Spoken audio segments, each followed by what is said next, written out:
레위기 18장 19절부터 30절까지 다 하신 줄 알고 제가 말씀을 봉독하겠습니다.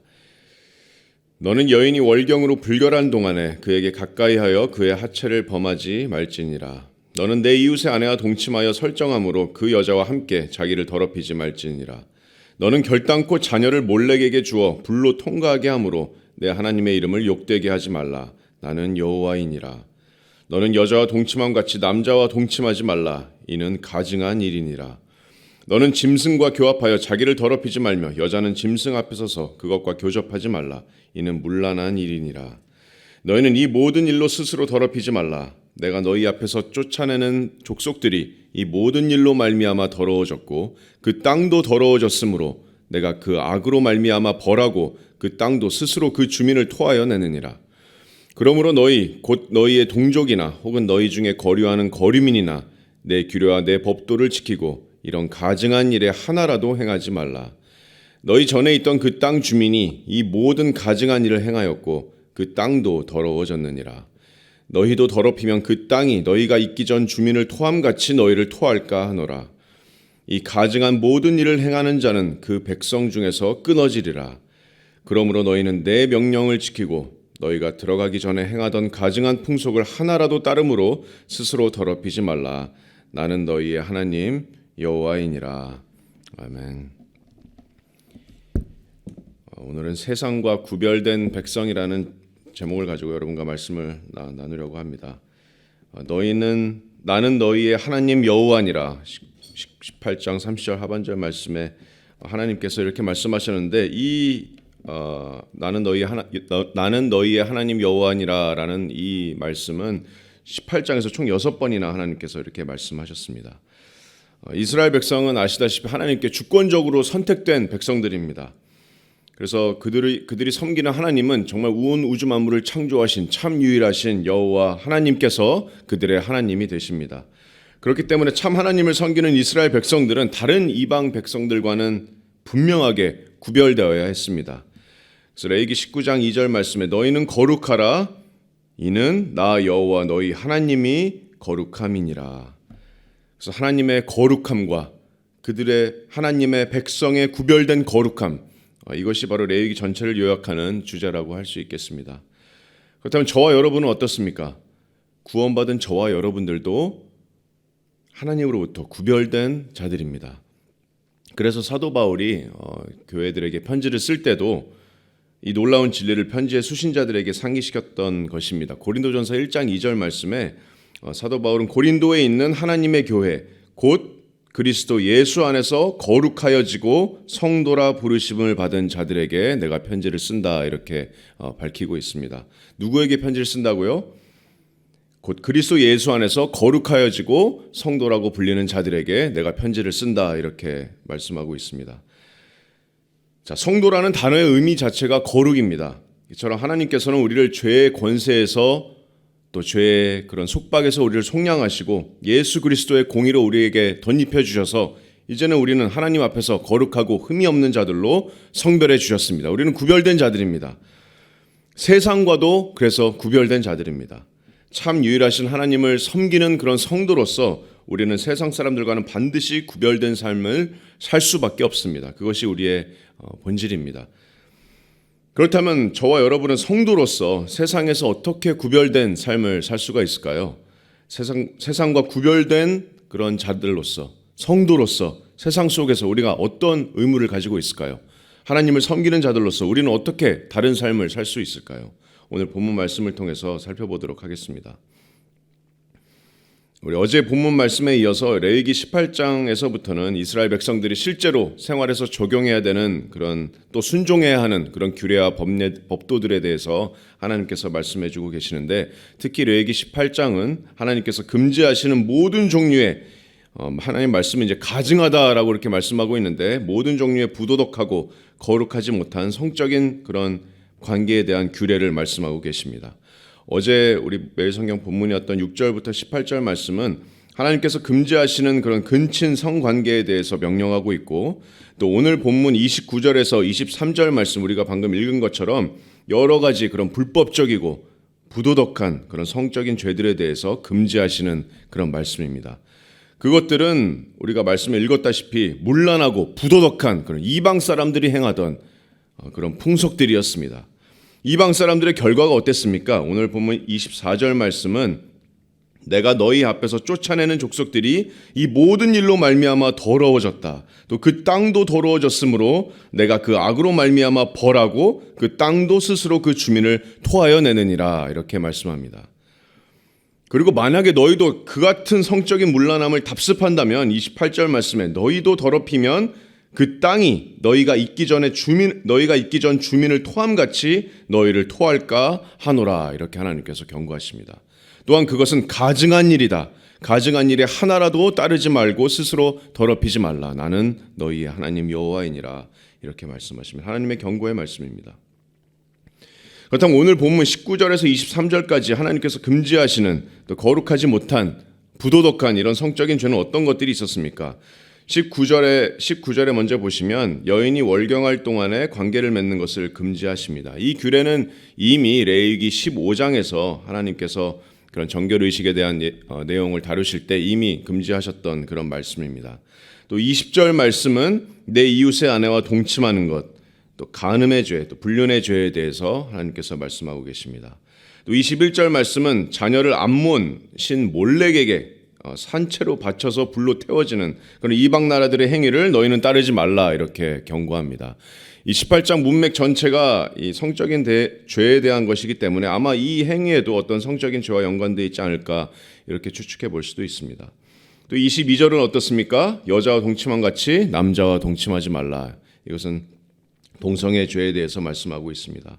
또한 23절은 짐승과 성적으로 교접하는 죄에 대해서 하나님께서 강력하게 경고하고 금지하고 계십니다.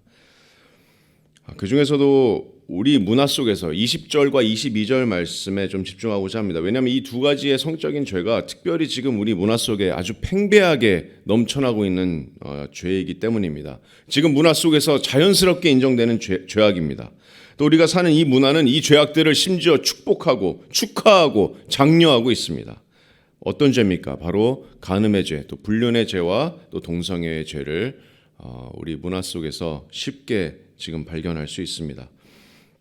여러분 아시다시피 지난 2015년에는 헌법재판소가 간통죄를 위헌으로 결정했습니다. 그래서 간통죄가 폐지가 됐죠. 판결의 이유가 뭐였냐면 간통죄는 국민의 기본권을 지나치게 제한한다라는 그런 이유였습니다. 어떤 기본권이냐면 자신의 성적 결정권을 결정할 수 있는 그런 기본권을 제한한다라는 이유였습니다.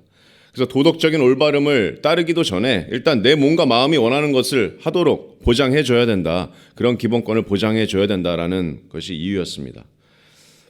또 불륜이라는 소재는 이제 드라마나 영화에서 이제 더 이상 자극적인 소재도 아닙니다. 너무나도 많이 흔하게 묘사되고 있고 심지어 아름다운 것으로 미화되고 또 포장되어지고 있는 것이 현실입니다. 그렇다면 우리의 가치관도 이런 세상 문화에 따라서 바뀌어야 됩니까? 아니면 이런 세상 문화에 우리가 순응해야 되는 것입니까? 세상은 몸과 마음이 가는 대로 따라라 이렇게 슬로건을 내걸지만 저 여러분의 절대적인 가치관은 하나님의 말씀 안에 뿌리 박아야 됩니다. 뿌리 내려져야 합니다. 그래서 오늘 본문 18장 20절 말씀은 너는 내 이웃의 아내와 동침하여 설정함으로 그 여자와 함께 자기를 더럽히지 말지니라 이렇게 말씀합니다. 자, 불륜 즉 간음의 죄로 너와 그 당사자를 더럽히지 말라 이렇게 경고합니다. 이 죄에 대한 하나님의 처분은 사형입니다. 죽음입니다.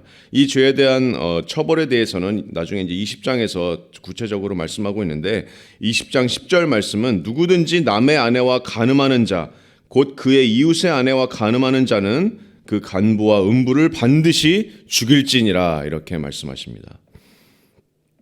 근데 어떤 사람들은 이런 하나님의 처벌이 오직 구약에서만 발견될 수 있는 것이 아닙니까? 이렇게 구약에서만 주어진 율법입니다. 이렇게 주장합니다. 하지만 하나님이신 예수님께서는 신약에서 산상수훈에서 그보다 구약의 율법보다 심지어 한 단계 더 높은 기준을 우리에게 주셨는데 그것이 마태복음 5장 27절 말씀에 예수님께서 직접 말씀하십니다. 또 간음하지 말라 하였다는 것을 너희가 들었으나 나는 너희에게 이르노니 음욕을 품고 여자를 보는 자마다 마음에 이미 간음하였느니라 이렇게 말씀하셨습니다. 육체적인 행위뿐만 아니라 주님께서는 마음의 죄 또한 마음으로 이성을 음욕을 가지고 쳐다보는 것 또한 간음의 죄로 마음의 간음으로 정죄하셨습니다. 동성애는 어떻습니까? 여러분 이미 미국에서는 정말 많은 주에서 이미 동성 결혼이 합법화되어 있습니다. 동성애자들의 자살률이나 어떤 우울증 비율이나 어떤 에이즈, 성병에 감염되는 이런 수치가 월등히 증가하고 있어도 크게 개의치 않습니다. 내 몸과 마음이 원하는 대로 가는 것이 중요하고 성적인 자기 결정권이 중요합니다.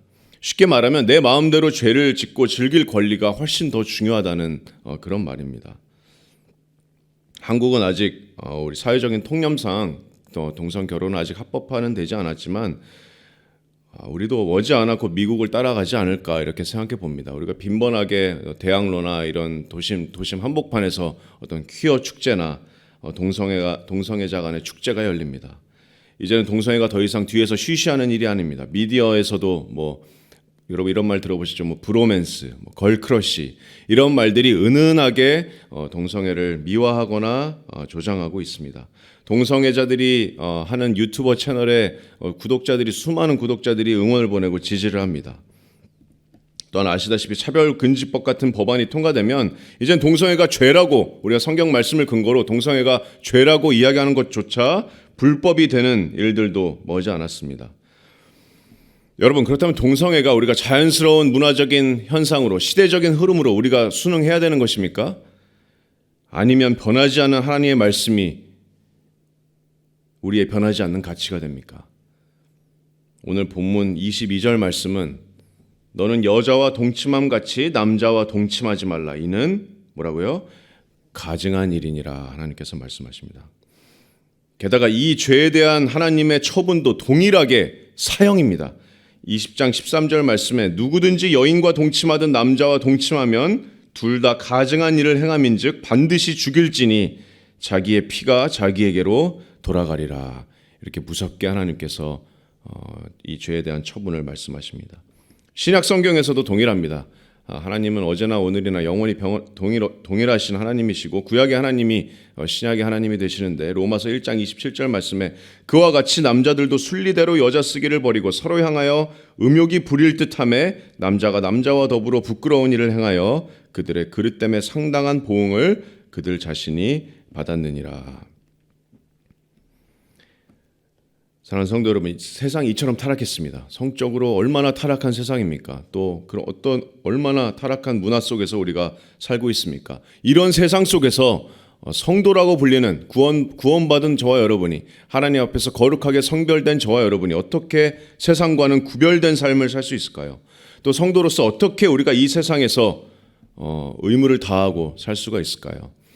제가 두 가지를 여러분과 나누길 원하는데 첫 번째로는 먼저 우리는 이러한 죄들에 대해서 히브리서 말씀처럼 피를 흘리기까지 대항하며 싸워야 합니다.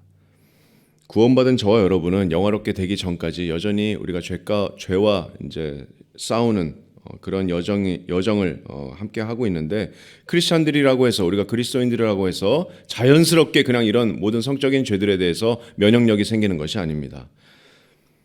실제로 간통죄가 이제 폐지가 되니까 몇 해 전에는 미국에서 시작된 아주 유명한 불륜 만남 앱이 있습니다. 그 앱이 이제 한국에도 들어와서 그 앱이 이제 해킹되는 사건이 있었는데 그 앱이 해킹이 되면서 수많은 한국 회원들의 정보가 이렇게 노출이 된 적이 있었습니다. 그런데 그 가운데 정말 많은 목사들 또 기독교인들이 다수 포함되어 있었던 그런 충격적인 일들이 있었습니다. 또 공공연하게 교회 지도자들이나 또 교인들이 또 동성애 커밍아웃을 하는 일도 벌어지고 있고 수많은 또 성적으로 부적절한 영상이나 미디어들에 너무 쉽게 노출되어 있는 것이 지금 우리의 현실입니다. 하지만 저와 여러분은 우리 하나님은 거룩하신 하나님이십니다. 그렇다면 우리도 세상과는 구별되어야 합니다. 태초에 남자와 여자를 창조하시고 태초에 결혼과 성을 제정하시고 창조하신 분이 바로 하나님이십니다. 그렇기 때문에 하나님께서는 결혼과 성에 대해서 절대적인 권위가 있으시고 결혼과 성을 제정하고 규정하실 그런 또 통제하실 그런 권위가 있으십니다. 우리의 몸 또한 고린도전서 말씀 하나님께서 거하시는 성전이다라고 말씀하고 있고 우리의 몸도 하나님의 소유라고 성경 말씀은 말씀하고 있습니다. 그래서 이런 성적인 죄에서 우리를 멀리하고 정말 거룩하신 주님을 닮아가는 저와 여러분들이 되기를 정말 소망합니다. 네가 느끼는 대로 세상이 이렇게 말할 때 말씀을 통해서 역사하시는 성령님의 역사로 우리가 죄의 유혹을 이기기를 원합니다. 이처럼 말씀에 순종할 때 우리가 주님께서 세우신 그런 결혼을 성결하게 지킬 수 있고 또 세상의 온갖 성적인 문란함과 더러움에서 우리를 지킬 수가 있으리라고 믿습니다. 그리고 바로 그것이 하나님의 뜻입니다. 성도를 향한 하나님의 뜻입니다. 하나님의 뜻은 모호하고 미스테리하지 않습니다. 데살로니가전서 4장 3절 말씀은 분명하게 말씀합니다. 하나님의 뜻은 이것이니, 하나님의 뜻은 이것이니 뭐라고 말씀하냐면 너희의 거룩함이니라. 하나님의 뜻은, 우리를 향한 하나님의 뜻은 분명합니다. 그것은 너희의 거룩함이라. 곧 음란을 버리고 이렇게 말씀합니다. 이것이 바로 성도를 향한 하나님의 뜻입니다. 세상과는 구별된 삶을 살아야 되는 성도로서의 의무가 바로 세상과는 구별된 삶을 사는 것입니다. 그것이 바로 하나님의 뜻입니다. 두 번째로 성도로서 이 타락한 세상에서의 우리의 의무는 이 세상을 향해서 목소리를 내는 것입니다. 세상이 당연하다고 외치는 죄악들에 대해서 우리는 그것들은 죄라고 목소리를 내어야 합니다. 또 회개하지 않는 죄인들을 향해서 임박한 하나님의 진노와 심판의 메시지를 전해야 됩니다. 고린도전서 6장 9절 말씀에 이렇게 말씀합니다. 불의한 자가 하나님의 나라를 유업으로 받지 못할 줄을 알지 못하느냐. 미혹을 받지 말라. 음행하는 자나 우상 숭배하는 자나 간음하는 자나 탐색하는 자나 남색하는 자나 계속해서 이어져서 10절 말씀에 하나님의 나라를 유업으로 받지 못하리라 이렇게 말씀합니다. 불의한 자가 하나님의 나라를 유업으로 받지 못할 것이다. 이렇게 남색하는 자, 간음하는 자, 탐색하는 자들은 하나님의 유업을 받지 못할 것이다. 하나님의 심판을 받을 것이다. 우리가 이렇게 세상과 타협하지 않고 성경이 말하는 하나님께서 죄라고 말하는 것을 죄라고 우리가 선포할 때 세상에서 우리는 거절당할 것입니다. 사람들에게 비난당하게 될 것입니다. 사랑이 없는 자들이다. 내 이웃을 사랑하지 않는다. 남을 판단하는 자들이다. 이렇게 비난받을지도 모릅니다.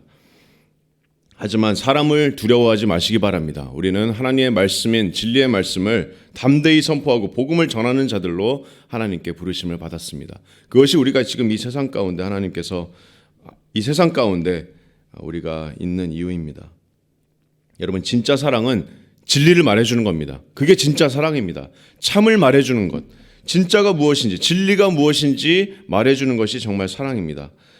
그래서 우리가 언제나 성경 말씀은 진리를 사랑으로 전하는 자들이다 이렇게 말씀하고 있습니다. 진리를 사랑으로 전하는 자들. 그래서 우리의 메시지는 단순히 하나님의 심판과 정죄의 메시지에서 끝나지 않고 우리의 메시지에는 언제나 소망이 있고 또 희망이 있습니다. 그래서 복음이 좋은 소식이 되는 것입니다. 세상을 향한 우리의 메시지가 무엇입니까? 다시 한번 고린도전서 6장 9절 말씀을 보면 불의한 자가 하나님의 나라를 유업으로 받지 못할 줄 알지 못하느냐. 미혹을 받지 말라. 음행하는 자나 우상 숭배하는 자나 간음하는 자나 탐색하는 자나 남색하는 자나 이 모든 자들은 하나님의 나라를 유업으로 받지 못하리라. 그리고 바로 이어서 11절 말씀에 너희 중에 이와 같은 자들이 있었다. 너희 중에 이와 같은 자들이 있더니 이제는 주 예수 그리스도의 이름과 우리 하나님의 성령 안에서 씻음과 거룩함과 의롭다 하심을 받았느니라. 여러분, 이것이 좋은 소식입니다. 이것이 세상을 향한 우리의 메시지입니다. 우리도 이런 자들이었습니다. 우리도 구원받기 전에는 본질상 진노의 자녀들이었습니다. 하나님의 나라를 유업으로 받지 못할 그런 죄들을 범하던 자들이었습니다. 하나님의 진노가 우리의 머리 위에 임박했었습니다. 하지만 소망이 있습니다. 희망이 있는 것은 하나님이신 예수 그리스도께서 이 땅에 2000년 전에 오셔서 죄가 없으신 분이시지만 우리를 대신해서 십자가 위에서 우리의 죄에 대한 모든 대가를 하나님의 아들이신 예수님께서 모두 다 지불하셨습니다. 하나님의 진노를 모두 다 그분이 받으셨습니다. 그래서 만약 당신이 당신의 옛사람을 벗어버리기로 작정하고 하나님 앞에서 당신의 모든 죄를 자복하고 용서를 구하고 회개하고 주님을 당신의 구원자로 영접하고 믿으신다면 이 말씀처럼 주 예수 그리스도의 이름과 우리 하나님의 성령 안에서 씻음과 죄 씻음과 거룩함과 의롭다 하심을 받으실 것입니다. 그것이 하나님의 말씀이 약속하는 약속입니다. 이것이 바로 소망의 메시지입니다. 이것이 바로 희망의 메시지입니다. 또 이것이 바로 우리가 전해야 되는 메시지입니다. 바로 오늘이 구원의 날입니다. 지금 이런 죄들을 즐기고 이런 죄들 가운데 있어서 하나님의 진노와 하나님의 심판이 임박했을지 모르지만 이제는 오늘이라고 부르는 날에 구원의 소망이 있습니다. 희망이 있습니다. 예수 그리스도를 당신의 구주로 믿고 여러분의 죄를 회개하시기 바랍니다. 예수님을 믿으시기 바랍니다. 이것이 바로 우리가 세상에 던져야 되는 메시지인 줄로 믿습니다. 용서의 메시지, 또 희망의 메시지, 영원한 지옥과 형벌에서 구원하실 우리 주 예수 그리스도의 복음의 메시지, 이 어둡고 타락한 세상에서 이처럼 우리가 세상에서 구별된 삶을 살고 이 죄에서 우리가 대항하는 죄에서 우리를 지키는 그런 구별된 삶을 살고 또 이 구원의 복음을 외침으로써 주님께 영광을 돌리는 저와 여러분이 되기를 간절히 소망합니다.